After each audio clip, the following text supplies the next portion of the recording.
Hai, jumpa lagi di Jagat Review TV. Selamat menikmati informasi berita hari ini. FCC resmi melarang penjualan atau impor alat-alat telekomunikasi, termasuk smartphone hingga modem dari Huawei dan ZTE di Amerika Serikat.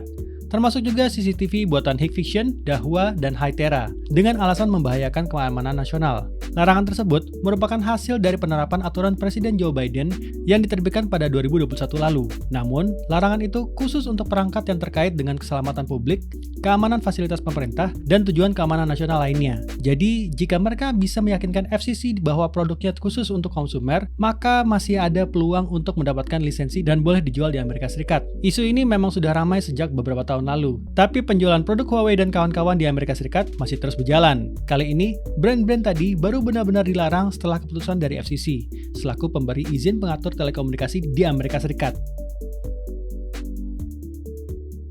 Corning baru saja mengumumkan Gorilla Glass Victus generasi kedua yang akan hadir sebentar lagi. Dibandingkan dengan generasi sebelumnya, generasi baru Victus ini diklaim akan lebih tangguh dan tidak gampang pecah walau jatuh di permukaan kasar sekalipun.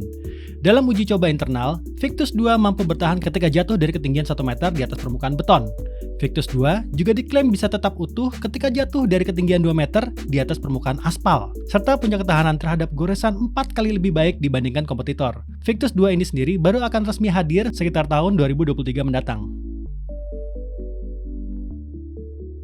Baru-baru ini beredar gambar render dari Samsung Galaxy A34. Smartphone dari keluarga A series tersebut kabarnya bakal meluncur berbarengan dengan Galaxy A54 di awal 2023 nanti. Desain dari Galaxy A34 sendiri tampak serupa dengan A54 yang tanpa pulau pada 3 kamera di belakangnya. Hanya saja, untuk tipe yang lebih rendah ini masih mengusung kamera depan bergaya water drop notch. Diungkap juga bahwa Galaxy A34 punya layar flat berukuran 6,5 inci dengan ketebalan 8,2 mm. Untuk lebih detail soal smartphone budget satu ini, kita tunggu saja ya informasi resmi dari Samsung. Sony memperkenalkan Mocopi, sistem motion tracking unik yang mempunyai 6 band sensor. 6 band sensor ini dipasang di kedua kaki, tangan, pinggang, dan kepala untuk menghasilkan pelacakan pergerakan yang lebih akurat secara real time. Mocopi ini memungkinkan pengguna untuk melakukan motion capture tanpa batasan ruang atau waktu. Ini asik banget nih buat dipakai misalnya untuk VTuber atau animator 3D. Mocopi ini sendiri baru akan dijual secara perdana mulai Januari 2023 dengan harga 5 jutaan rupiah. Tertarik membelinya? Di tengah maraknya Piala Dunia 2022 yang tengah terjadi, tidak sedikit penyedia layanan termasuk Indonesia yang menawarkan tontonan langsung ini sebagai tayangan berbayar. Tapi tentu saja banyak orang yang berupaya untuk mencari tontonan gratis bagaimanapun juga caranya. Situasi ini ternyata berhasil dimanfaatkan oleh para penipu ulung. Caranya, memanfaatkan time slot pertandingan yang sama, mereka melakukan aksi live streaming bajakan Piala Dunia 2022. Tapi lebih tepatnya bukan mencuri juga sih. Para penipu ini sedang memainkan FIFA 23 sebagai basisnya.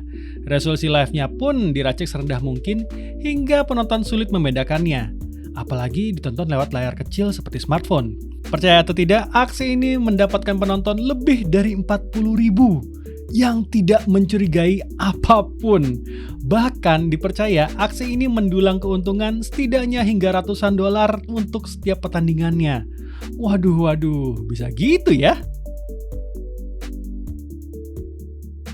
Nintendo secara terbuka meminta maaf soal masalah performa Pokemon Scarlet and Violet. Hal ini mereka ungkapkan via barisan patch note terbaru yang memang didesain untuk membenahi hal ini. Nintendo juga menegaskan bahwa mereka menanggapi feedback dari gamer secara serius dan akan terus bekerja untuk menciptakan pengalaman bermain yang lebih baik di game yang satu ini. Terlepas dari masalah yang terjadi, Pokemon Scarlet and Violet sendiri tetap berhasil mencatat penjualan fantastis 10 juta kopi dalam 3 hari. Semoga perbaikan-perbaikannya akan membuat game ini jadi lebih baik ya.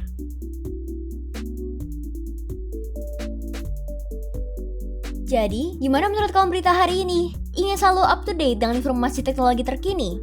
Jangan lupa subscribe dan follow Jagat Review ya. Sampai jumpa di informasi menarik selanjutnya.